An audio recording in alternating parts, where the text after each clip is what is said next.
Dios es bueno. ¿Cuántos padres hay aquí? Bueno, tal vez no hayan muchos padres, pero sí somos bien padres, ¿sí? ¿Cierto? Somos bien padres. Amén.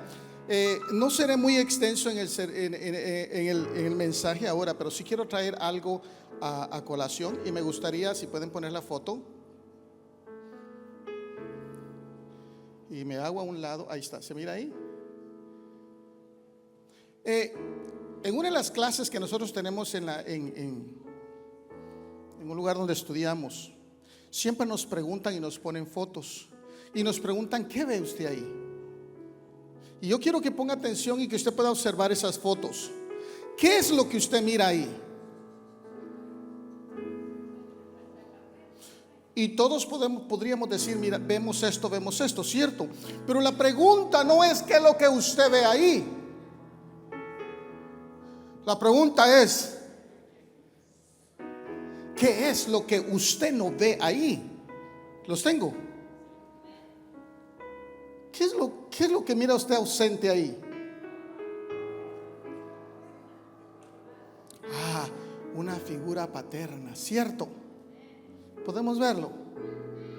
Muchas de las personas posiblemente en Estados Unidos no tengan idea de qué estamos hablando.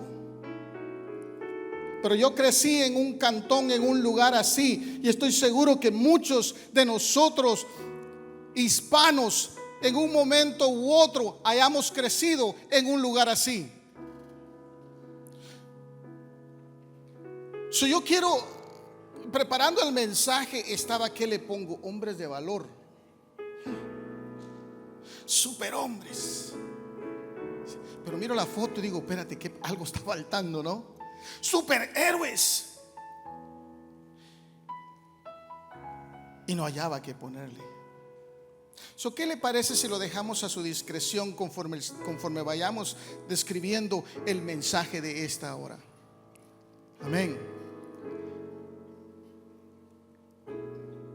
Y quiero hablar un poquitito de que vivimos en un momento donde, como nunca antes en la historia, hogares se están desmoronando. Y usted no me dejará mentir, porque si yo le pregunto a usted: ¿conoce usted algún hogar que se está desmoronando, que se está terminando, que hay conflictos entre ellos? Estoy seguro que usted conoce por lo menos uno. ¿Sí? Sí, porque hay momentos que yo conozco al mío mismo a veces, donde digo: bendito, bendito, ¿cierto? A veces tenemos que vernos a nosotros mismos. Y empezamos a ver. Y según la Oficina del Censo de Estados Unidos, hay aproximadamente 10 millones de familias monoparentales con hijos menores de 18 años. ¿Qué estamos hablando en esta encuesta que ha habido? Que hay padres, hay hogares de un solo padre. Hogares de un solo padre, sea la mamá o el papá. El feedback me tira un poquito, pero bueno. Que solo el papá o la mamá están lidiando con el hogar. Hijos menores de 18, casi el 80% están encabezadas por madres solteras. Un tercio vive en la pobreza. Y este hubiera sido un buen mensaje para el Día de las Madres, ¿cierto? Pero yo quiero llevarlos a un lado tan importante. Y yo sé que más de alguna familia hay acá que está liderando y lidiando con su familia siendo solo o sola. Hay muchos niños que están creciendo, niños y jóvenes que están creciendo sin la figura paterna, sea que el padre viva con ellos o que el padre no viva con ellos. ¿Sí? Y más de algunos de nosotros que ya estamos grandes, posiblemente crecimos en un momento donde nuestro papá estaba ahí, pero como que no hubiera estado nuestro padre ahí, o crecimos sin papá, o crecimos con los abuelos. Mire, hay muchos jóvenes creciendo sin la figura paterna, sea que el padre viva con ellos o no, y eso conlleva una serie de conflictos. Yo acabo de regresar de California y está horrible. Está horrible, robando las tiendas, quemando los autos, destrozando tantas cosas que hay. Y si usted se da cuenta, el 90, por no decir el 95% de las personas que están haciendo destrozos son jóvenes. Son jóvenes. Jóvenes tratando de hacer un punto. Y la pregunta es, ¿qué pasó? ¿Dónde perdimos? ¿Qué fue lo que pasó? ¿Cuándo fue cuando no nos dimos cuenta de algo? ¿Dónde fue que ignoramos algo? Y nos ponemos a pensar, el punto donde yo quiero llegar es que nos damos cuenta que no sabemos cuántas familias, cuántos niños empezaron en la escuela dominical yendo a la iglesia y ya llegando hacia siendo jóvenes, se alejan de la iglesia, se alejan de todo lo que es de Dios. Y la pregunta es ¿por qué? Yo estoy seguro que más de alguno de ustedes que están aquí, posiblemente es eso. Y cuando yo era niño fui a la iglesia, después me aparté y después de un buen montón de tiempo regresé a la iglesia otra vez. La respuesta es ¿por qué?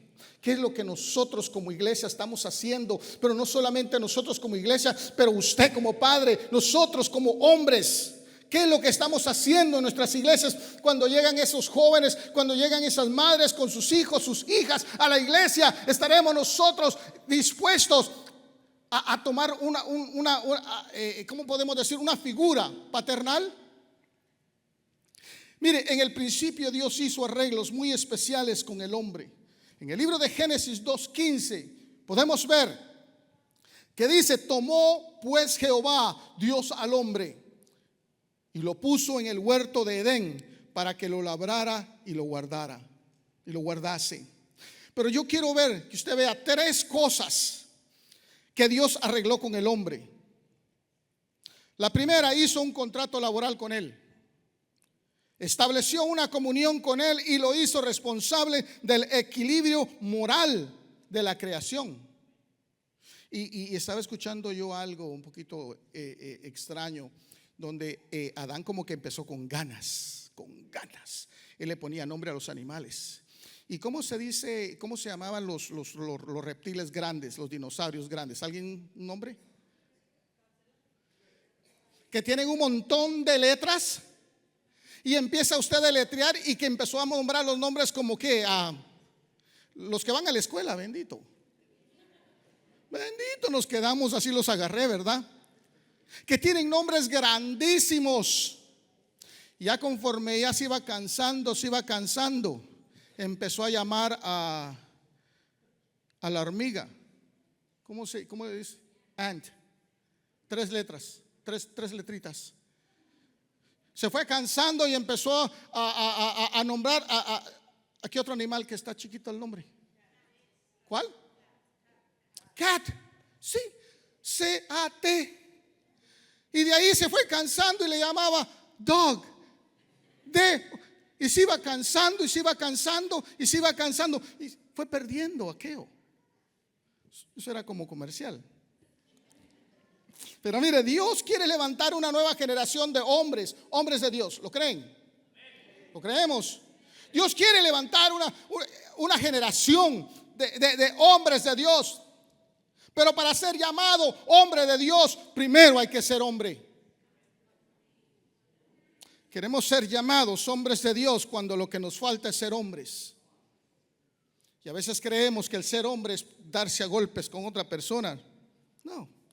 La hombría tiene que ver con el carácter y la conducta. Eso es lo que la hombría quiere ver, con el carácter y la conducta. El hombre puede dejar un legado, transferir una herencia de valores y de vida. Nosotros como hombres, como padres, ¿estaremos dejando un legado? Y la pregunta debe de ser, ¿qué legado estamos dejando nosotros?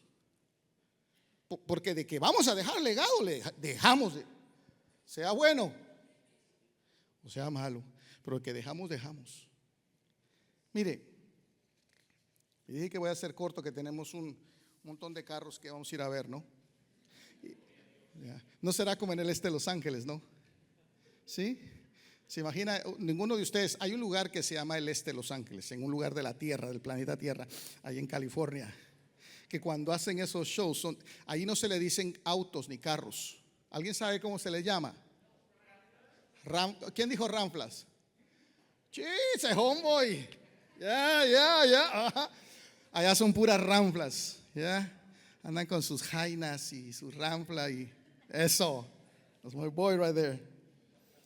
So, hay una búsqueda de hombres de Dios. Podemos entender eso. Regresemos. En Ezequiel 22:30 hay un texto que me duele el corazón. Un texto que me preocupa y siempre que lo leo me preocupa. Y vemos que Israel estaba metido en problemas. Habían problemas en Judá y habían problemas en todos lados. Y entonces había necesidad de que se hiciese algo al respecto. Y la escritura dice en Ezequiel 22:30: y busqué entre ellos hombres que hiciesen vallado y que se pusiesen en la brecha delante de mí. Fíjese, Dios hablando. Dios está diciendo: ando buscando hombre. Y busqué entre ellos que hiciesen vallado. Pero dice, no andaba buscando hombres. Entre todos los hombres andaba buscando un hombre que se parara delante de Dios, del pueblo, a favor de la tierra, para que yo no la destruyese. ¿Alguien puede ver cómo terminó? ¿Cuál es lo más triste? Por favor, anímese a leerlo. Anímese a leerla. ¿Cómo termina? No le da tristeza eso. Hello, varones, papás. Dios viene a buscar un hombre que se pueda parar en la brecha delante de él para que no tenga que el pueblo ser destruido. Y dice que ¿nunca le ha pasado que a veces sus expectativas a veces como que no son muy de aquellas y usted se decepciona? ¿Sería la primera vez que Dios se decepciona? Cuando dice, bueno, he creado al hombre. Mire,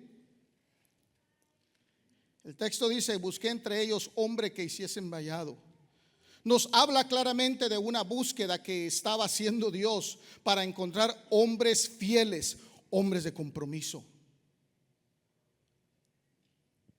No se preocupe que después les voy a desear feliz Día de los Padres. Después de todo esto, entonces les deseo un buen feliz Día de los Padres, ¿no? Lo que haces afecta a otro. ¿Podemos darnos cuenta de eso? Lo que nosotros hacemos afectan a otros. En Josué capítulo 7, la conducta y desobediencia de Acab lo llevó no solo a él, sino a toda su familia a una destrucción terrible. Josué 7, cuando tenga oportunidad, pueda leer usted el capítulo de Josué 7 y se va a dar cuenta que toda la familia sufrió las consecuencias de Acán. Sí les he contado siempre y siempre lo seguiré contando porque aún me duele el corazón de la persona que siempre pedía oración todos los martes, oración por sus hijos, oración por sus hijos, oración por sus hijos, porque es real en mí. Y nosotros orando por los hijos, orando por los hijos. Hasta que una vez estando en su hogar, pusieron unos tapes y empecé a ver unos servicios, cultos de jóvenes tremendos. Jóvenes tocando la batería, músicos tocando la guitarra, cantando con su uniforme blanquito y todos bien cantando, el otro adorando. Y digo, ¿y esos jóvenes quiénes son? Y me dice, esos eran mis hijos. ¿Qué pasó? No, nos enojamos y nos fuimos de la iglesia y ya no regresamos. Y eso es real. Y yo en esa área he sido bastante claro. Digo, bueno, ¿sabe qué? Lo siento. Pero ahora nosotros tenemos que orar nosotros por las consecuencias que sus obras hicieron. ¿Cuántas veces nosotros tomamos decisiones a la rápida y no nos damos cuenta que las consecuencias lo van a sufrir? No tanto nuestros hijos como nuestros nietos. Posiblemente nosotros ya no lo veamos. Todo lo que nosotros hacemos tiene consecuencias. Rey Joram en segunda de Crónicas 21, 12 al 15. El profeta Elías le escribe una carta al rey Joram diciendo: esto dice el Señor, Dios de tu antepasado David. Tú no has seguido el buen ejemplo de tu padre Josafat, ni el de tu abuelo Asa, rey de Judá. Fíjese, Dios Imagine que Dios venga y nos pida cuentas de qué es lo que hemos hecho nosotros, y de repente nos diga: por cuanto tú no has seguido el ejemplo que tus padres te han dado. Y posiblemente nosotros podamos decir: bueno, nuestro padre, nosotros no tuvimos buen ejemplo de nuestro padre. Ahí es donde yo quiero llegar. Vamos a llegar ahí. En segunda de Crónicas 22:2 dice que el rey Ocosías, que este rey también siguió el mal ejemplo de su familia. En segunda de Crónicas 23:16 y 17 dice que Joiada hizo un pacto entre él mismo y el pueblo de que sería pueblo del Señor. Las reformas del sacerdote Joiada demuestran una naturaleza intencional del cambio. Ahí se va a dar cuenta que empieza a cambiar las cosas poco a poco. Él dijo: vamos a hacer las cosas bien ante los ojos de Dios. Cuando es necesario un cambio, no puede esperar hasta que suceda. Debes iniciarlo tú mismo. Los cambios que nosotros queremos ver, tenemos que iniciarlos nosotros mismos. Lo que haces afecta a otros. Cuando extendemos nuestros errores, cuando entendemos nosotros nuestros errores y procedemos a corregirlos, podemos experimentar un excelente crecimiento personal, a no ser esclavos de un antiguo patrón de conducta, que somos bastante mal en eso. Hace poco me llamaron la atención y me dio mucha vergüenza, y pasé varios tiempo con vergüenza, y necesitaba yo hablar con Dios, porque cuando le llaman la atención a uno, es el ejemplo que tú estás dando. Yo reto a cada uno de nosotros que nos podamos ver qué clase de ejemplo estamos dando, consciente o inconsciente. Sí, porque a veces hacemos cosas inconscientes. Por tanto, es no apoyarnos en la inconsciencia, no lo sentimos, no lo vivimos, sino que reconocer los ejemplos que nosotros estamos dando, no solamente a nuestros hijos. Cuando extendemos nuestros errores y procedemos a corregirlos, podemos experimentar un excelente crecimiento personal, a no ser esclavos de un antiguo patrón de conducta, porque eso es lo que viene haciendo. Venimos viviendo patrones de conducta. A mis abuelos los trataron muy mal, nuestros abuelos no dieron muy buen ejemplo. De ahí se lo pasaron a mi papá, y mi papá me lo pasó a mí, y yo se lo paso a mis hijos. Algo tiene que cambiar. Algo tiene que cambiar. Pero tenemos que estar nosotros dispuestos a que ese cambio pase. Padre de fe. Quiero hablar un poquitito. La frase padre espiritual no se encuentra en la Biblia. Sin embargo, hay pasajes que sugieren una forma de paternidad entre individuos. En primera de Pedro 5:13, Pedro llamó a Marcos mi hijo. Usted lo puede ver ahí. En Filemón 1:10, Pablo también se refiere a Onésimo como su hijo, indicando que él era un padre espiritual para el antiguo esclavo. En primera de Timoteo 1:2, Pablo se refiere a Timoteo como mi verdadero hijo en la fe. Pablo no solo era un padre espiritual para Timoteo, sino también un mentor que lo guió en su ministerio y en su fe. En el capítulo 4, verso 12 le dice, fíjese, el padre espiritual. ¿Por qué Pablo tiene que venir a tomar cartas en el asunto? Si Timoteo era una persona, dice la Escritura, que conocía la palabra, ¿cierto? Timoteo conocía la palabra porque se lo había enseñado su mamá y su abuela, y conocía la palabra, pero eso no era suficiente. Era necesario que Timoteo pudiera ver una figura paternal. Es que es importante en la vida el crecimiento de nuestros hijos. No solamente, cuando digo nuestros hijos, estamos separándonos ahorita de la casa. Estamos hablando de jóvenes y niños y jóvenes de nuestra congregación. Nosotros, como parte del cuerpo de Cristo, necesitamos que pararnos, varones, padres, y poder ser padres espirituales para estos jóvenes, ser ejemplo para esta juventud. El problema está de que a veces nos falta un poquitito de carácter y nos conocemos a nosotros mismos, y hay fallos en nuestra vida. Y no estamos hablando de perfección. Mire, Pablo le da este consejo a él en el capítulo 4, verso 12 de 1 Timoteo. Dice: no permitas que nadie te subestime por ser joven.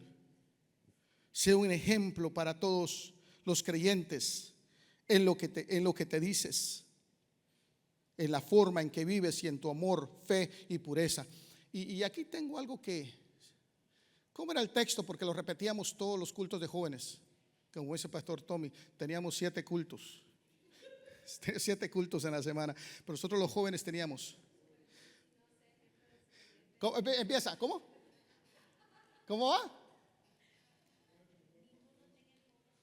Ninguno tome en poco tu juventud, sino sé ejemplo en conversación, palabra, conducta, fe y pureza.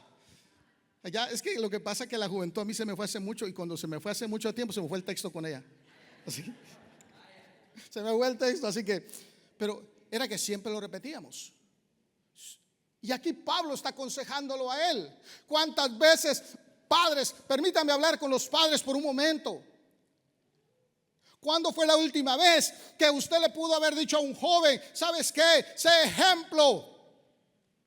Sé ejemplo en conversación, en conducta, en fe, en pureza, pero que usted lo pueda caminar a la igual manera. ¿Cuándo fue la última vez que usted pudo tener a un joven y poder ser como padre espiritual para ellos? Guiarlos, que sientan esa confianza de venir con usted como padre espiritual con los problemas que pasan en la juventud.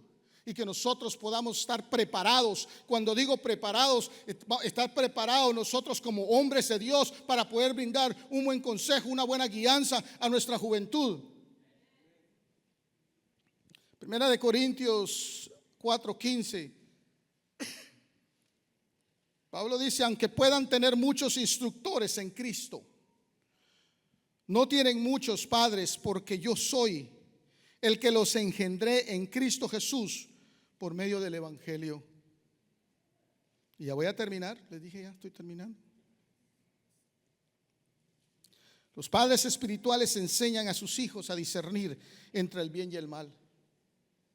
Y esa es la diferencia. En muchos momentos yo tuve ciertas situaciones con jóvenes en la iglesia que se enojaban conmigo y se iban cuando yo estaba pastoreando. Y yo tenía que buscarlos. Y allá al momento donde necesitábamos clarificar, yo empezaba a tener ese problema. Y gracias a Dios que yo he tenido mentores. Y yo pregunté: tengo este problema. Y me aconsejaron: bueno, ¿qué eres para ellos? ¿Eres mentor, eres consejero o eres padre? Y dije, bueno, sí, porque como mentor tú les vas a decir: no, mira, te recomiendo que hagas esto, ¿verdad? Pero si tú quieres y lo dejas. Sí, como un mentor tú lo vas a escuchar. Bueno. Pero como un padre, si ellos te ven como una figura paternal, tú les vas a decir: lo que tú estás haciendo fue incorrecto. Tú necesitas corregir esa actitud y tú vas a venir a ser un padre para ellos. Y ellos, si ellos te ven como padre a ti espiritual, ellos van a entender que tú necesitas de vez en cuando que te llamen la atención. Es por eso que eso es lo que a veces falta. Uno le llama la atención a los hijos y no estoy hablando de los míos, ¿no? Pero de vez en cuando. No, estoy hablando de mí mismo como hijo.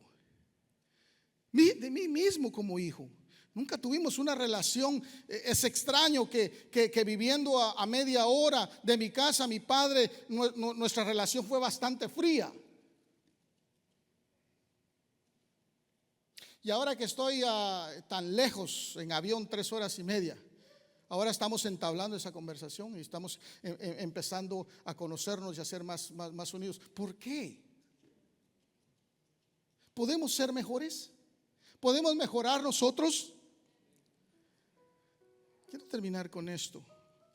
Los padres espirituales preparan a sus hijos para liderar y servir a los demás. Los padres espirituales brindan apoyo y fortaleza a sus hijos en tiempos de dificultad. Una cosa que nosotros más tenemos bastante miedo es que nuestros hijos sufran. ¿Usted no le ha pasado eso? Bueno, los que tienen hijos ya más jóvenes. Si cuando uno mira a los hijos llorando, ¿y qué te pasa? Ay, es que no me ama la muchacha o el muchacho. Y ay, uno se pone triste. ¿Cómo sufre mi hijo? No quisiera que no sufrieran, ¿cierto?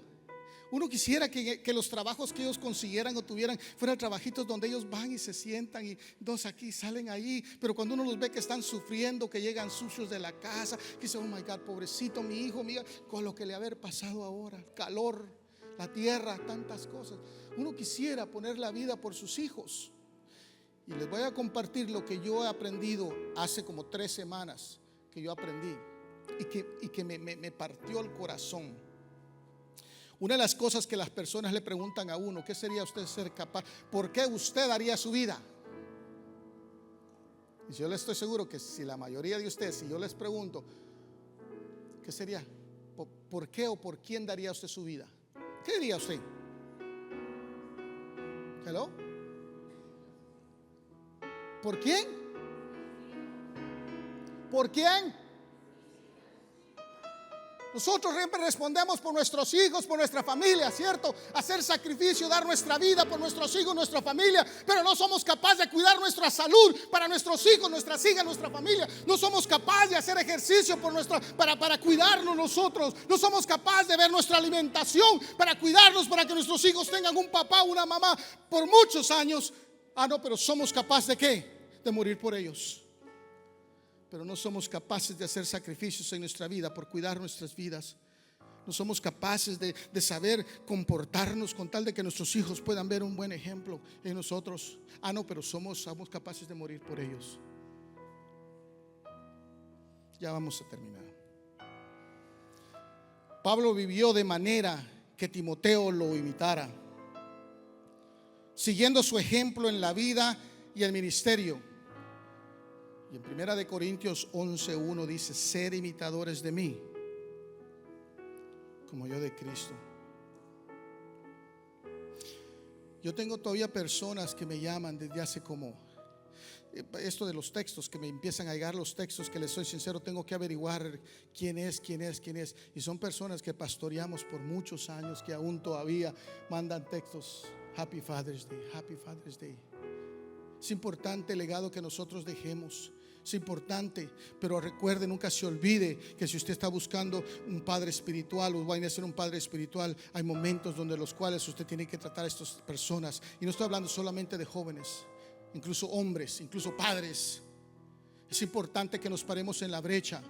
Si Dios bajara en este momento y dijera: necesito a un hombre que se pare en la brecha para poder ayudar a estas familias, para evitarlas de la destrucción, ¿cuántos de nosotros estaríamos dispuestos? Y es exactamente lo que pasó en 2 Crónicas. Exactamente lo mismo que pasó. Un silencio completamente. Es importante que hagamos conciencia nosotros como padres. Posiblemente nosotros ya sea tarde. Fíjese que hay una ley que se llama la ley de la familiaridad. La ley de la familiaridad viene a tocarnos con nosotros. Y yo no estoy diciendo cuide a otros hijos mejor que lo que cuida a los suyos.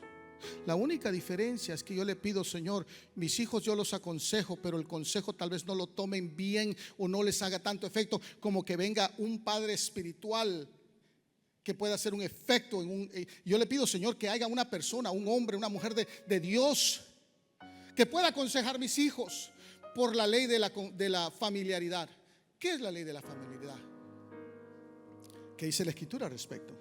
Cuando Cristo dice que andaba haciendo milagros, ¿cierto? Cristo andaba sanando y haciendo un montón de milagros. Cuando llega a su propio lugar, a su propia ciudad donde lo conocían a él, dice que no se hizo milagro, uno que otro tal vez. ¿Pero por qué? Por la ley de la familiaridad. Aquello que se vuelve familiar a nosotros, ya no encontramos aquello que queremos ver. Cuando ya lo conocemos, ya no queremos. Se vuelve familiar, se vuelve cómodo, se vuelve como que ya estamos bien.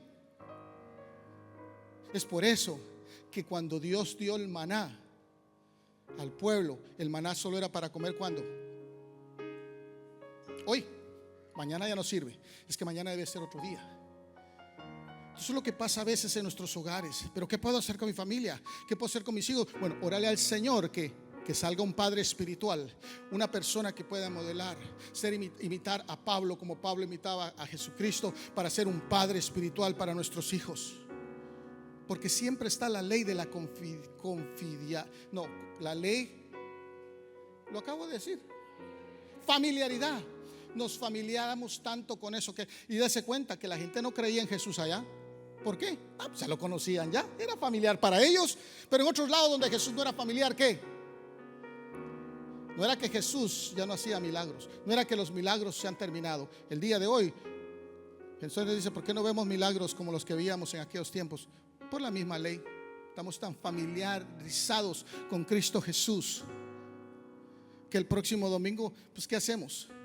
Es lo que pasa, venimos a buscar nada más algo, pero ya estamos tan familiarizados con lo que pasa.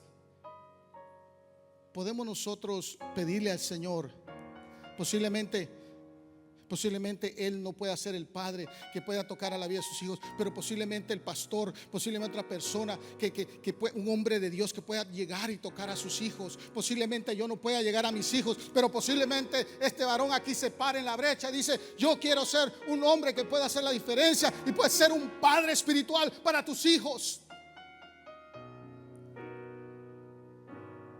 Amén. Feliz día. Ahora sí, feliz día de los padres.